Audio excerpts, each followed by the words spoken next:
Me chamo Alberto. Meu trabalho é compreender a vida. Na verdade, meu trabalho tem outras coisas mais chatas, como análises clínicas e patológicas.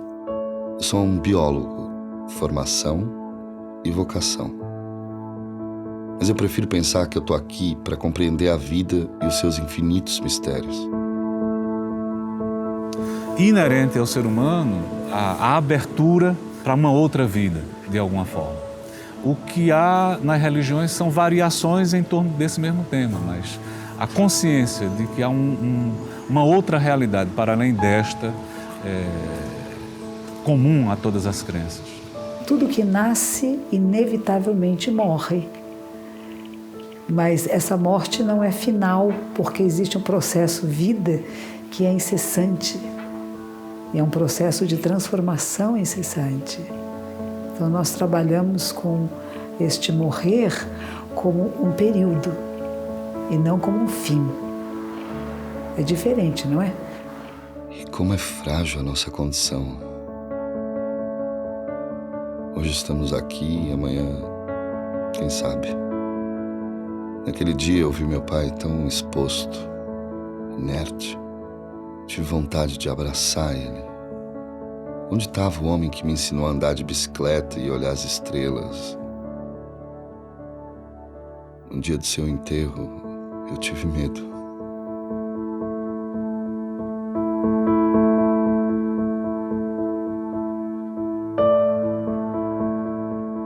Dizem que para o sol e para a morte não se pode olhar de frente. Mas a morte estava ali para me aconselhar de que eu devo aproveitar o momento. De que para ir além da superfície, eu devo me despir dessas minhas certezas. E eu que fui convencido pela teoria da evolução, comecei a me questionar. Eu tive medo de admitir. Mas afinal, o que há além dessa existência? Existirá alguma vida após a morte? Não se sabe se há ou não vida depois da morte. Existem pessoas que creem, pessoas que não creem. Algumas histórias há de pessoas que teriam voltado. A história mais interessante, a meu ver, é dos irmãos William James, que era filósofo, e Henry James, que era escritor, que teriam combinado no final do século XIX, mais ou menos, que aquele que morresse antes voltaria para dizer ao outro se havia ou não havia alguma coisa. Infelizmente, até sobre isso, os testemunhos são díspares, se teria ou não havido esse relato. É uma questão de fé. Na visão do povo Guarani, que foi o povo que eu convivi profundamente, né, nas últimas décadas, existe a terra sem males, que é chamado de Ive Maraí, e essa terra sem males, ou essa terra pura, é o mundo verdadeiro. Existe vida após a morte. A ciência já prova isso. E a doutrina espírita, cientificamente, já prova isso também. Nós tivemos, no século XIX, o cientista William Crookes, que através de diversas experiências de materialização, provou a sobrevivência da alma após a morte do corpo físico. As evidências apontam com muita clareza que não existe vida após a morte, e eu concordo com as evidências. Eu sigo o que as evidências apontam. Nós do Candomblé acreditamos sim que após a morte há uma vida, porque nós acreditamos que esse mundo em que nós vivemos é um mundo da materialidade e da imaterialidade. Tanto o plano fenomênico, ele compõe o mundo terreno, material, que a gente vive agora, e também compõe o mundo espiritual. Então, para a gente, não existe muito essa separação entre este mundo aqui e o mundo após a morte. Para nós, ele é uma extensão, é uma continuidade.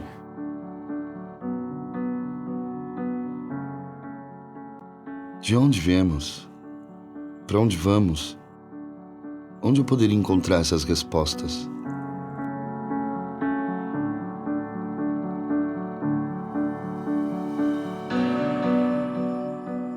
Deus, ao criar o ser humano e adotá-lo de razão, lhe concedeu o livre-arbítrio e também não o deixou solto ou perdido. Ele mostrou um caminho para que esse ser humano seguisse ele obter o êxito nessa vida e na outra. Então nós acreditamos que após esse teste e o julgamento, ele vai ter uma vida futura, né, uma vida derradeira, que vai ser a vida após a morte. Deus nos criou corpo e alma, nos diz a doutrina da Igreja. O corpo frágil se destrói pela enfermidade, pelo tempo, mas a nossa alma é imortal. E quando morremos, ela entra na vida eterna.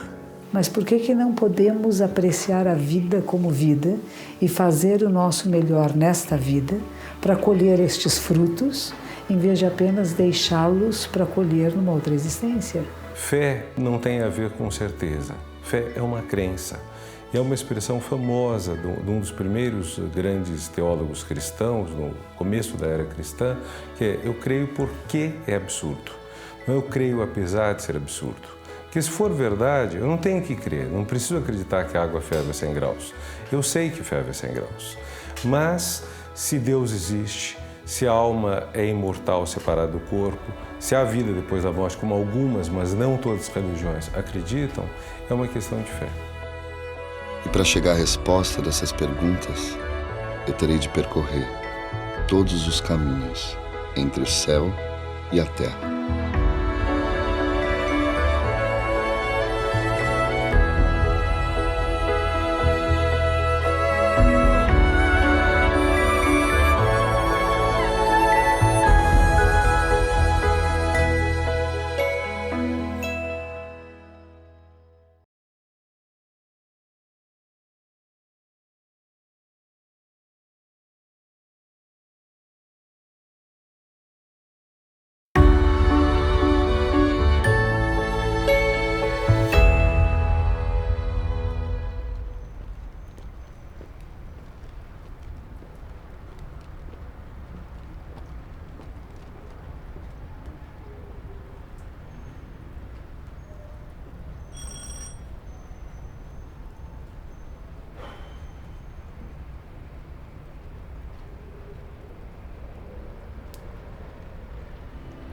Ele sempre aparecia na janela.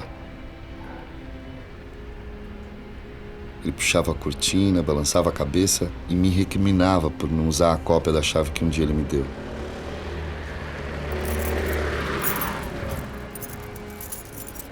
Por quanto tempo mais eu vou tocar a campainha e esperar pela cabeça do meu velho surgindo de trás da cortina?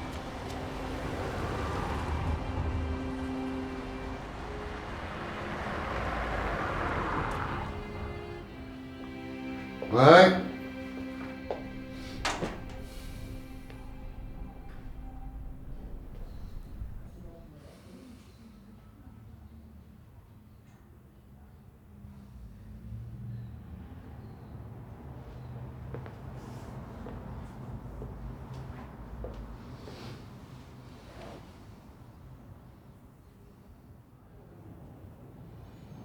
Eu sei que um dia a minha vida chega ao fim, mas evito pensar muito nisso. Apenas sigo em frente, mesmo correndo o risco de deixar coisas por fazer. Seu pai nunca me deixa montar com ele. Não deixava. Café?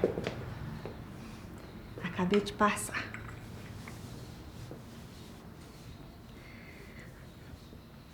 Você precisa ver uma coisa.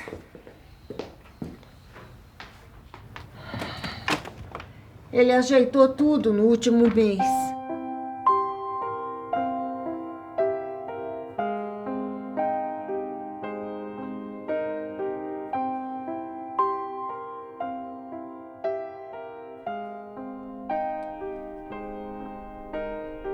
Será que ele já pressentia?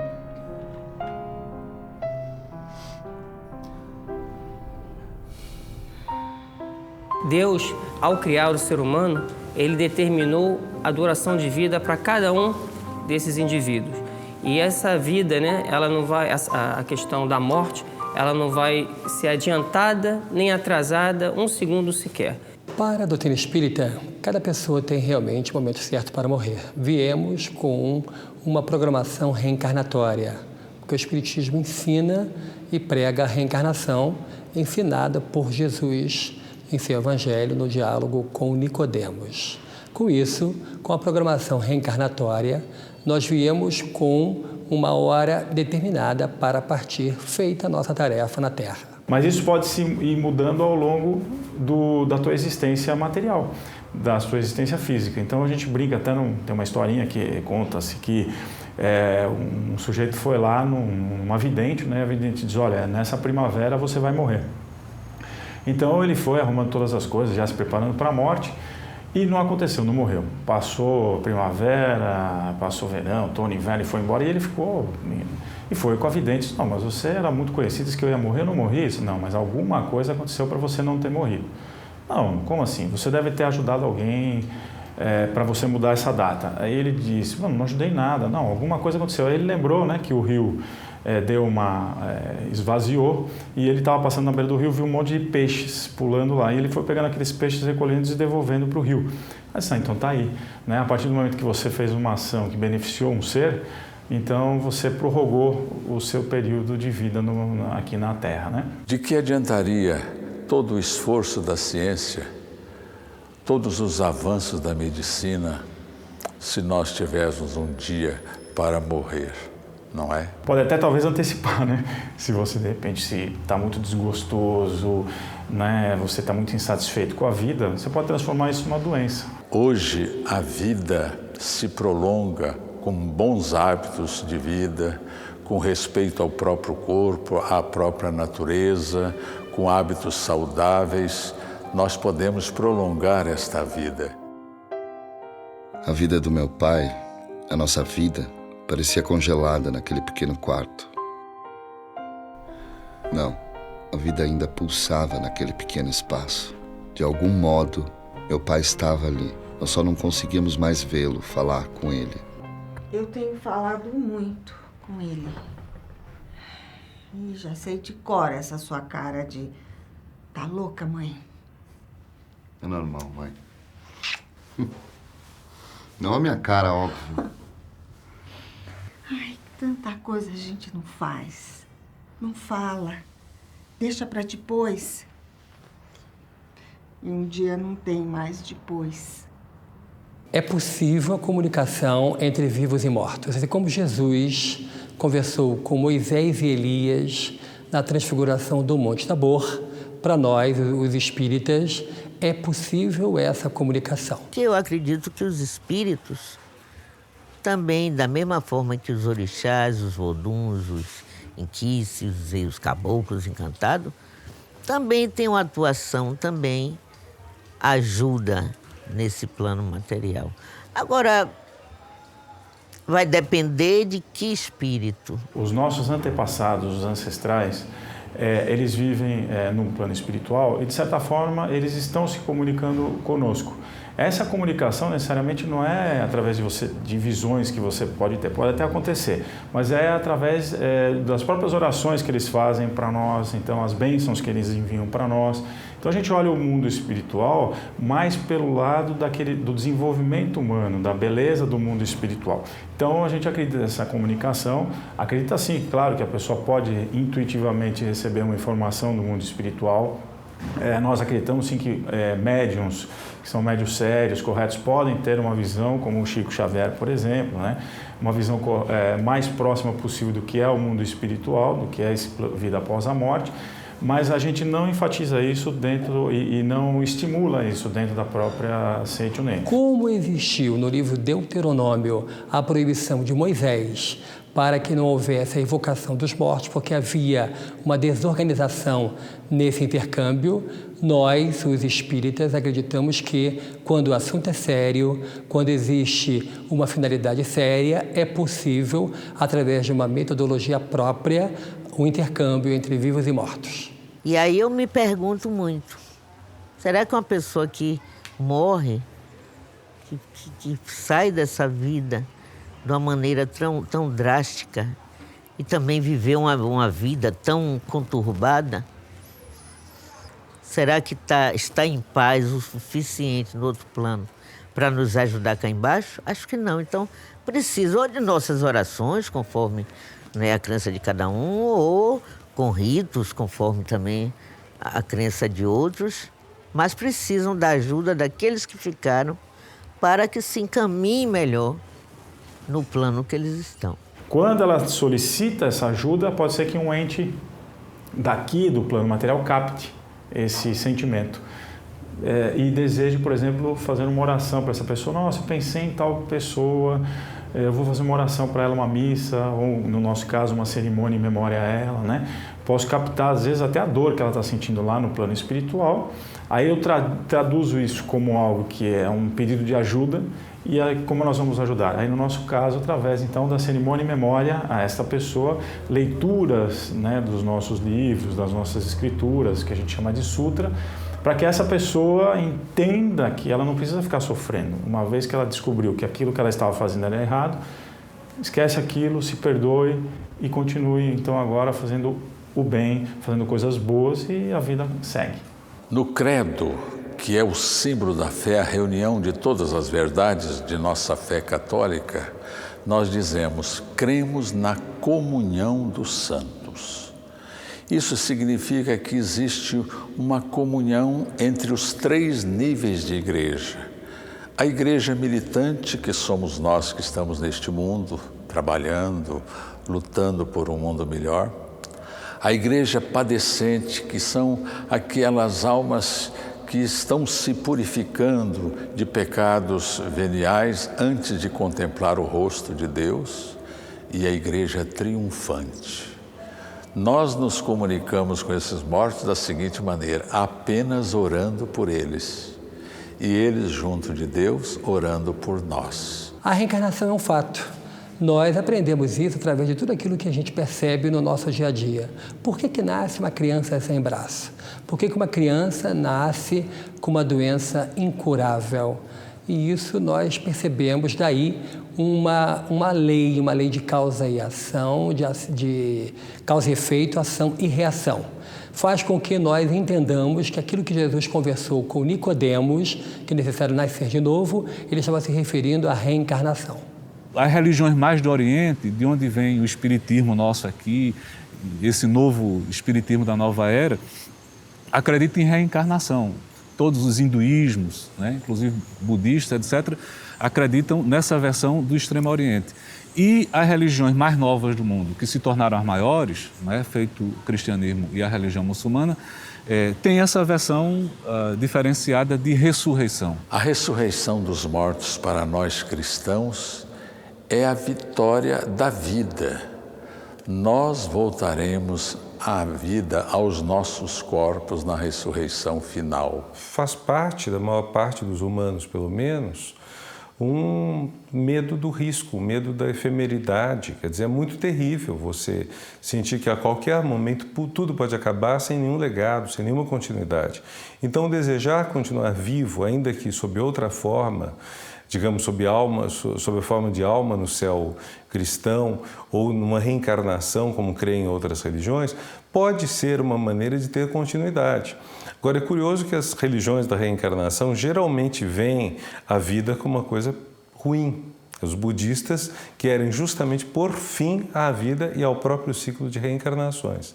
Então, o desejo, vamos dizer, de uma vida sem término, sem fim, é um desejo talvez mais ocidental, pelo menos não é budista. A libertação para nós seria a libertação absoluta, não seria uma reencarnação, não seria um renascer, mas ir para a luz infinita, que é a origem de tudo. Então, não preciso ter um eu que vai renascer, porque a vida é um processo incessante. E isso que eu chamo eu agora, que sou eu, ele é um fenomenológico único, que jamais se repete. Os monges brahmanes se perguntam, esses espíritos que dão vida ao que tem vida, por que é que vem aqui? Né? Que sentido tem eles estarem em contato com a matéria, que parece ser contrária à elevação, à espiritualização humana? E a conclusão a que eles chegam é que, na verdade, esse mundo material é uma grande ilusão com a qual a gente tem contato para poder se desenvolver, mesmo que tenha que passar por sucessivas reencarnações, e os seus guias, né, yogis, através das tantas meditações, o que buscam é essa elevação do espírito. a consciência, o olhar tântrico, abrir um olhar para além desse que a gente tem, que faz com que você se descubra parte da realidade verdadeira que é espiritual. Nós vemos aqui com o objetivo de adquirir uma coisa que os guaranis chamam de arandu. E arandu pode ser traduzida como conhecimento, como sabedoria, como saber. Mas arandu é o desejo de sentir profundamente e vivenciar a sua sombra. Então esse desejo nos traz para cá, para um mundo onde tem um reflexo, tem uma dimensão de reflexos, né, de sombra, não no sentido de sombra, no sentido negativo, no sentido de reflexo de algo que é superior. Nós criamos esse desejo, né? E vivenciar profundamente essa sombra, às vezes requer inúmeras etapas de vida nessa sombra. Então nós retornamos ao mundo verdadeiro e, não satisfeito com a experiência que adquirimos aqui, podemos voltar para adquirir mais experiência. Ouvi de um africano que a gente não morre, a gente sai de férias.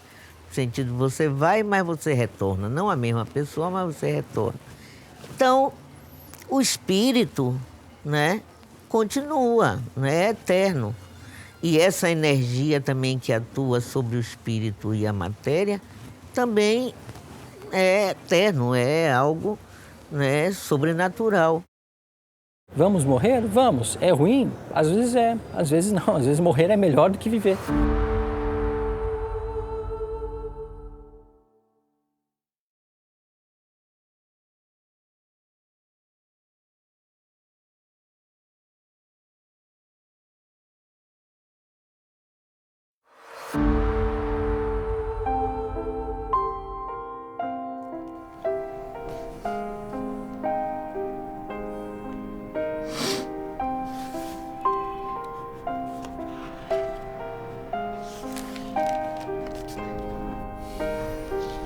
Sabe que esse eu não conheço, não sei quem é.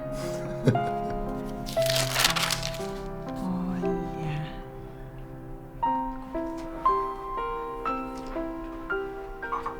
Quando eu dava aulas, quase uma outra vida que eu tive, uma menina levantou a mão e me perguntou: professor, quando uma planta morre, não é só plantar que ela nasce de novo? Por que com gente não é assim? Eu tento ser um cara lógico, mas aberto a quem pensa diferente de mim. Eu gosto de estudar, de aprender. E tudo que eu li e vivi me faz acreditar que as coisas têm um fim. Principalmente a nossa vida. Então, eu ainda acho que ao olhar por cima dos meus ombros, ele vai estar ali. Meu pai. Ah, seria tão mais fácil, filho, se você acreditasse. Em que, mãe? Que não acaba aqui. Que a gente continua junto. E que seu pai agora está... Onde? Em algum lugar. Não é porque a gente não consegue enxergar, é que não pode existir.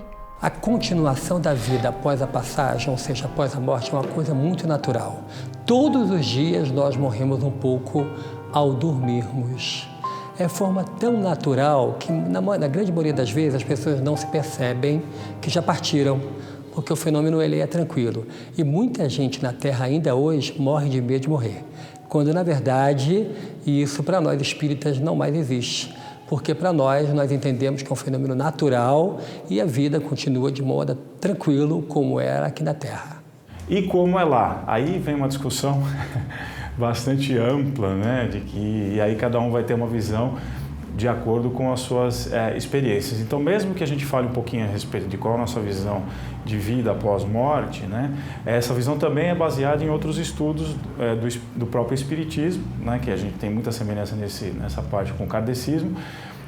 E também é uma visão a partir de alguém que está deste lado aqui, vamos dizer assim, né? No plano material, tentando entender o que acontece lá no mundo espiritual. Então, por mais fiel que a gente tente entender a vida após morte, ou o mundo que a gente chama de mundo espiritual, sempre vai ser uma visão ainda assim distorcida. É como se você olha por um lago né? E você olha lá para o fundo do lago, por mais que você descreva como é o fundo do lago, sempre vai ter ali a tua própria visão distorcida por aquela própria água que está lá, né? Só mergulhando lá mesmo para saber. Ninguém sabe, ninguém voltou para contar, mas nós temos alguma coisa muito bonita na Sagrada Escritura. Nós cremos naquilo que Paulo nos garante. Nem olhos humanos viram, nem ouvidos ouviram o que Deus tem reservado para aqueles que Ele ama. No tocante ao assunto A Vida Após a Morte, acho interessante citar o livro Nosso Lar, ditado pelo espírito André Luiz, através do médium Amor Chico Xavier, e que virou um filme, o filme Nosso Lar, onde de forma natural você vai entender como que se continua a vida, como que aconteceu o desencarne ou a morte de André Luiz, que era médico na Terra, e como que ele chegou no mundo espiritual. E aí, logo no início, você vai ver umas cenas difíceis, mas é a pura realidade, é para onde vão os suicidas. É o Vale dos Suicidas. Eu recomendo esse livro e esse filme.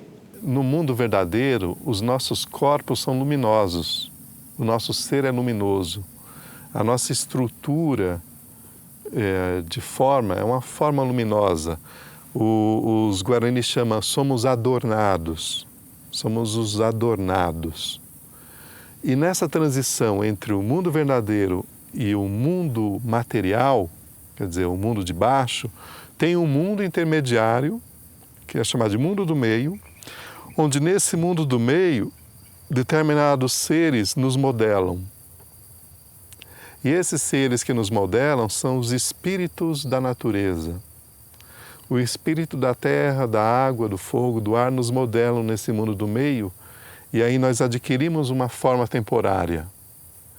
E aí quando nós morremos, cada parte que contribuiu para que nós fôssemos um corpo físico, retorna ao seu lugar. Quando você completa um ciclo, né, nesse mundo material, e você parte para o mundo, né, do imaterial. O que é da terra retorna à terra. O que é da água, que são as nossas emoções, retorna à água. O que é do ar, que é o espírito do nosso pensamento, retorna ao ar. E o que é do fogo, que é a nossa essência luminosa, retorna a esse mundo verdadeiro. Na certa, você nasce para outro mundo. Você pode morrer para esse mundo, mas no outro plano você está nascendo, você está surgindo. Ou renascendo, ou renascendo, quem sabe.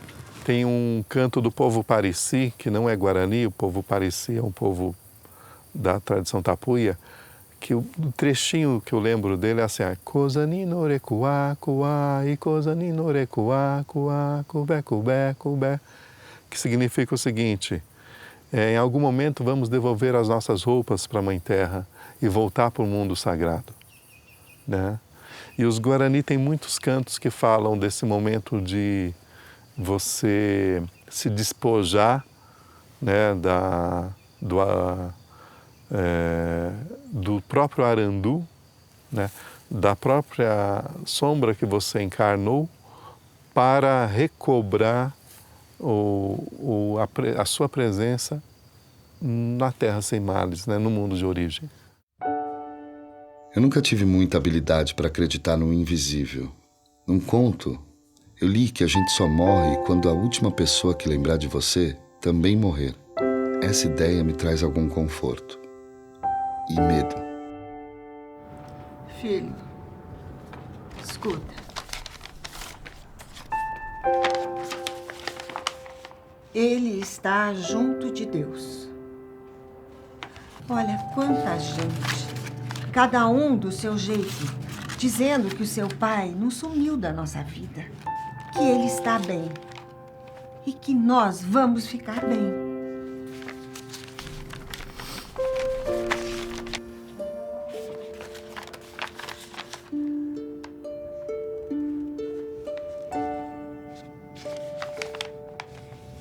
Mãe.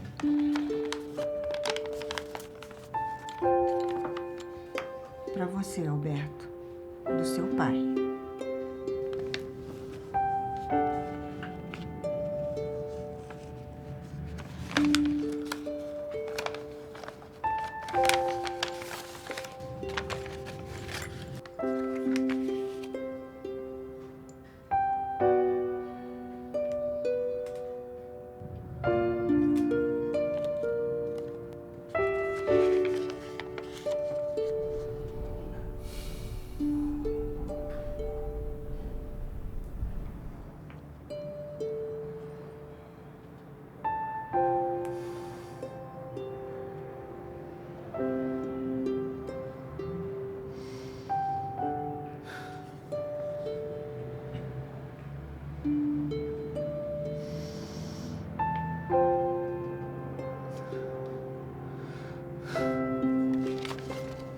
o desamparo diante da morte, a vontade de não morrer são muito fortes. Se as pessoas acreditassem de fato que vão para uma vida melhor depois, talvez não fossem tão apegadas à vida neste mundo.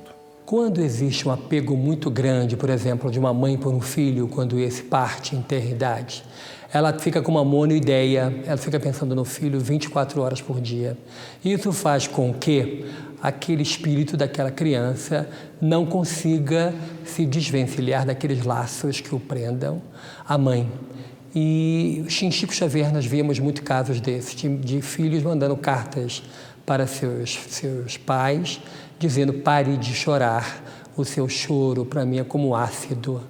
Então a continuação da vida, ela é um fato, e para que o espírito possa continuar sua caminhada no mundo espiritual, faz-se necessário que nós entendamos que cada um vem aqui para cumprir com uma tarefa. Tem uma linhagem que diz que nós devemos desprezar esse mundo, porque tudo nesse mundo aqui é só uma sombra, né? Ignorar esse mundo, abandonar esse mundo e focar exclusivamente para um desejo árduo de retornar ao Ivipiau, né? Ao mundo primeiro, que é o mundo verdadeiro. Tem uma linhagem que pensa assim, né?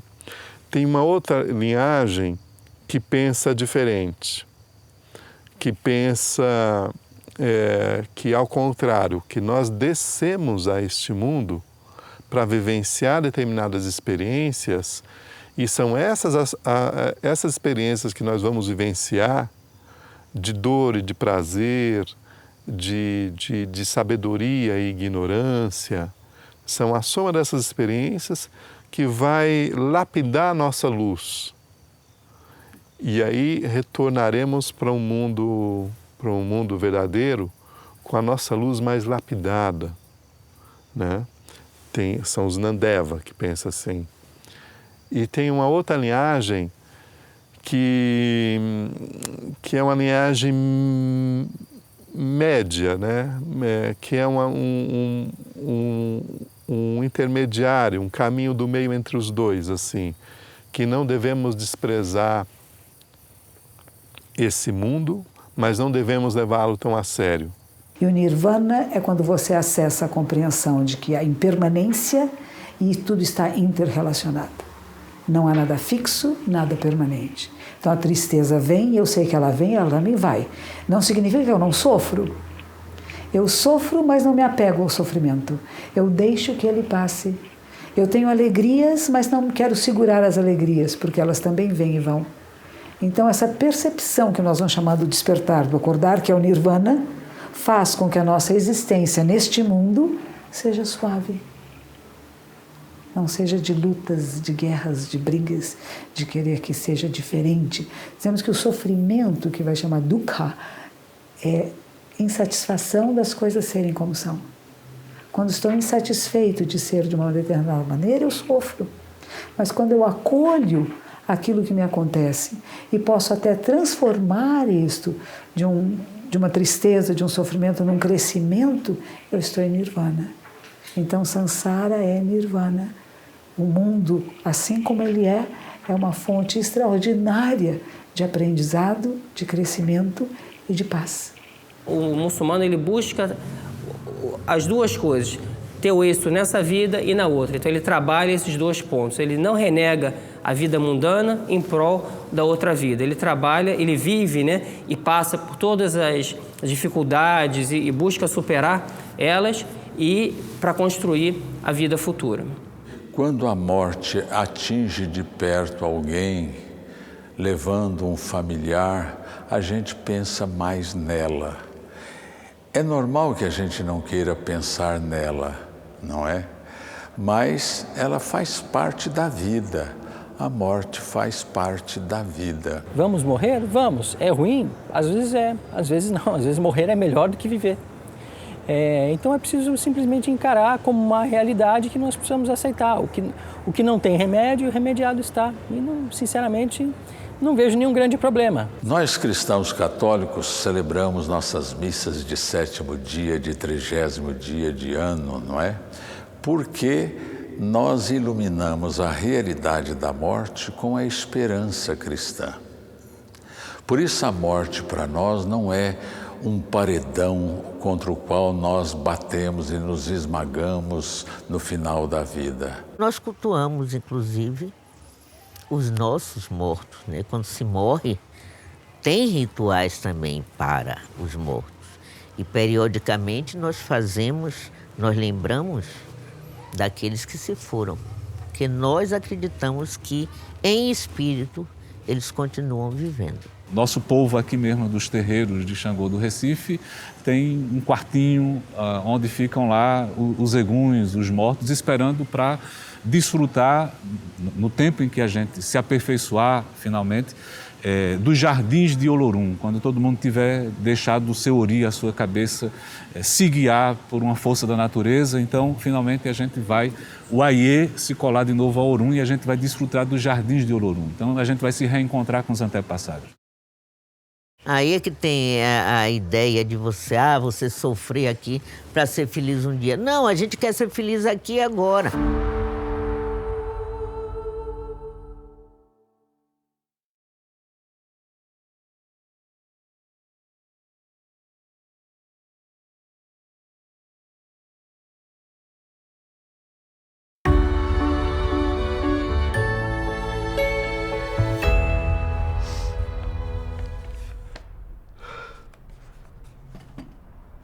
Sua?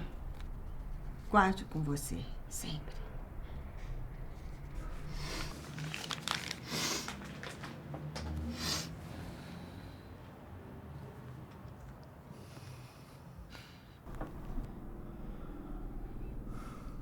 Lembra com que orgulho você usou?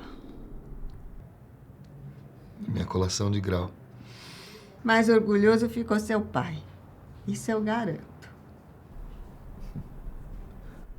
Eu, particularmente, partilho da ideia de que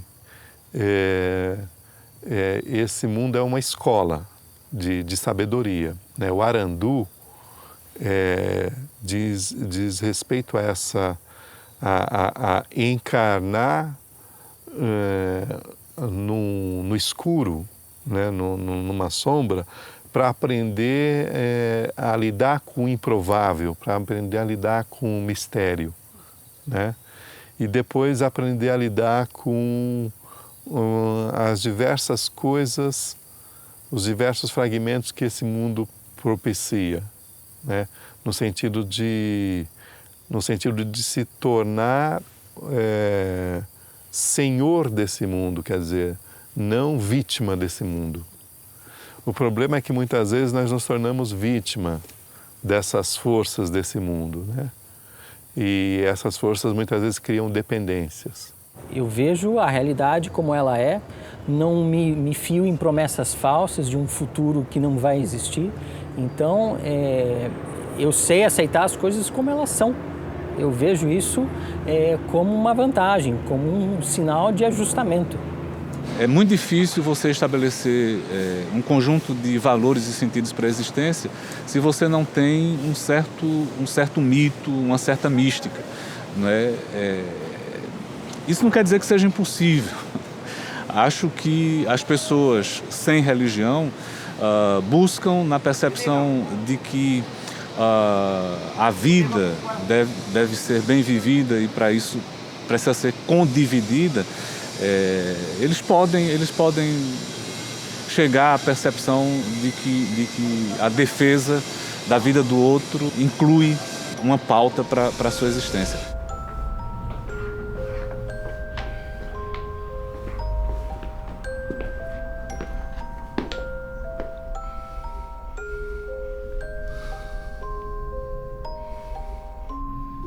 Acho que ele não vai ficar bravo, vai?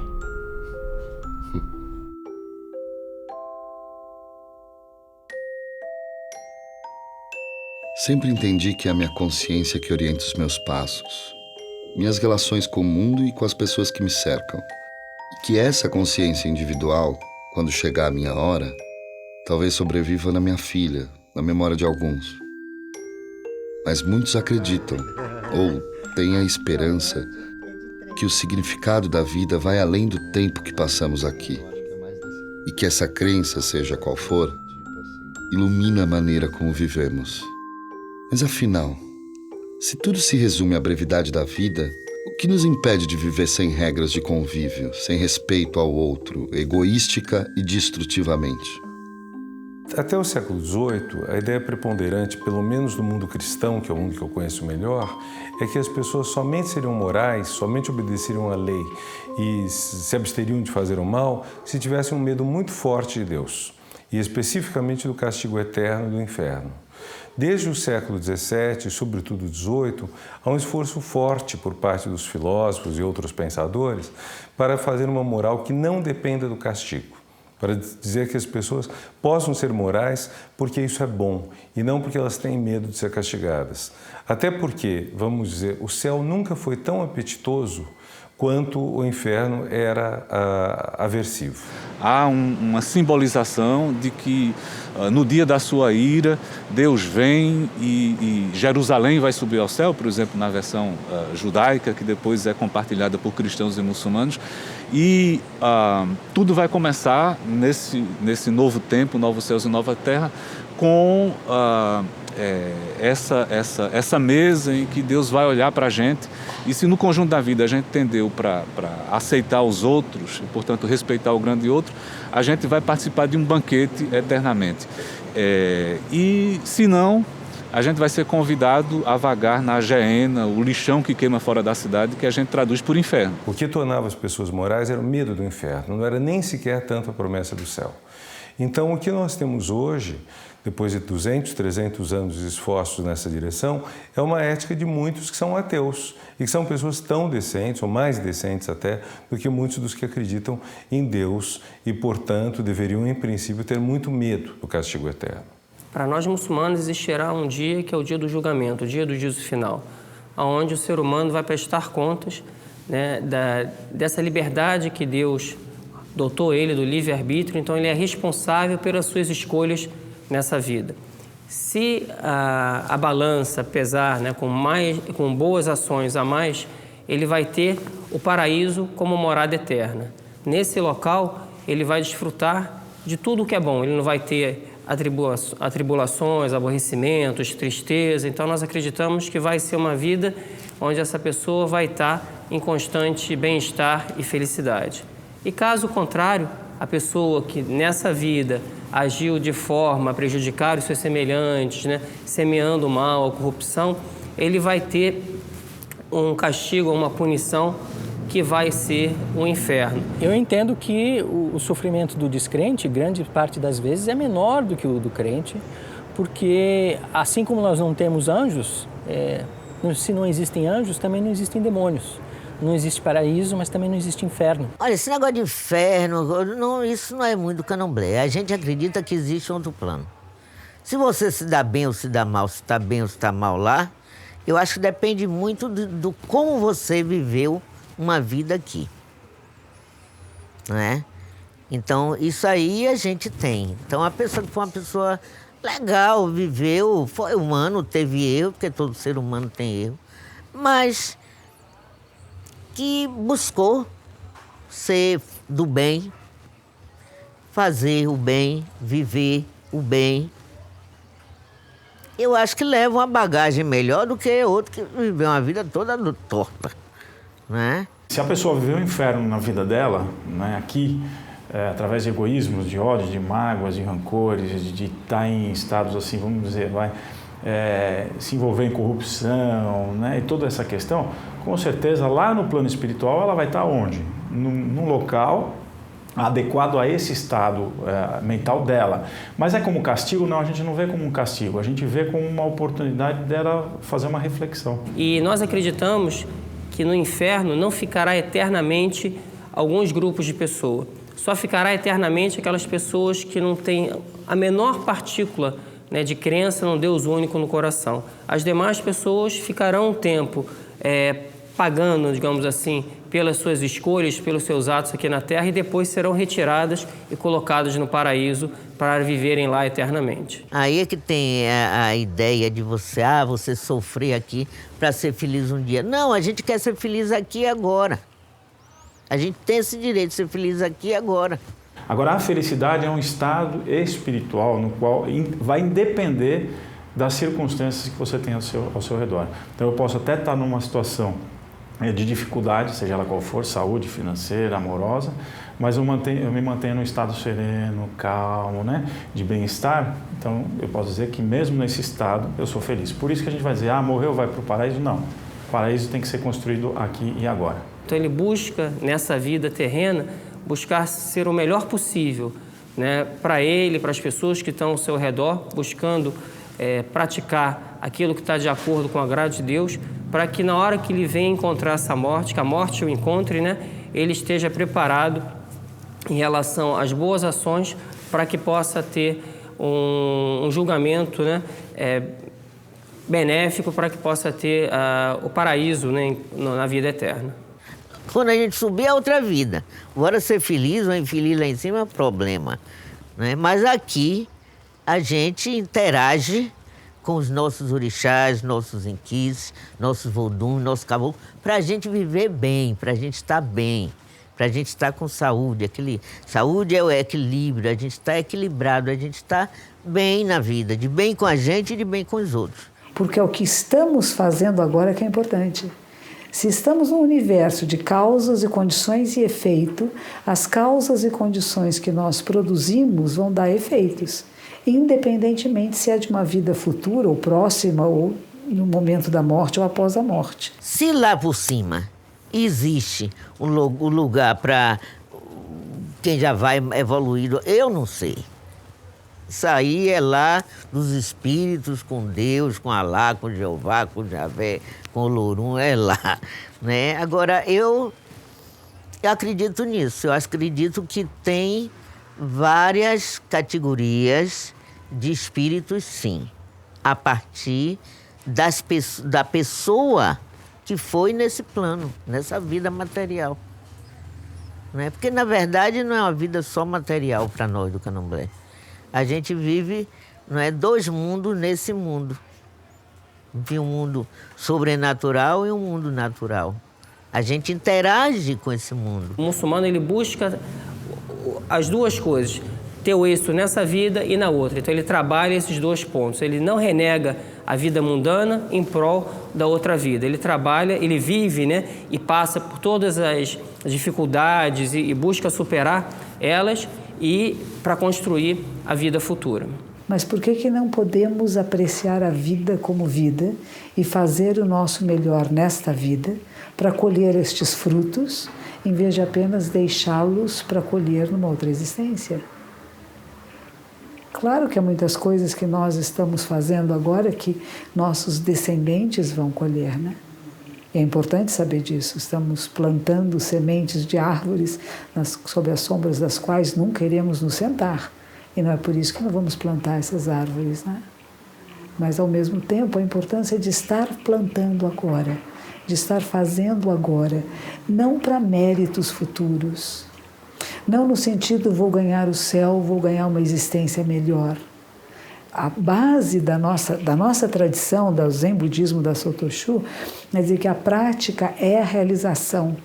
A gente não pratica para ganhar alguma coisa, para obter alguma coisa, porque isso seria macular a prática. Então é para esta vida, sim, mas esta vida está ligada a todas as vidas e a todas as mortes. Tchau. Tchau, linda, não demora, hein? Tá bom.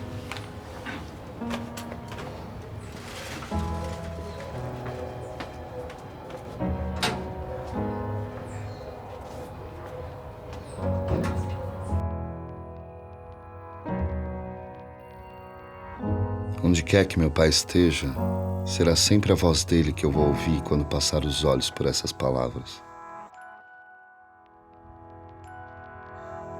Filho, tenho pensado muito em você nos últimos tempos. Coisas que nem lembrava mais me chegam de um jeito que eu chego a viver de novo. Mal acredito no homem que você é. E fico todo prosa de pensar que tenho alguma coisa a ver com isso. Tanta coisa que eu queria ter dito e deixei pra lá, que queria ter feito e fiquei parado.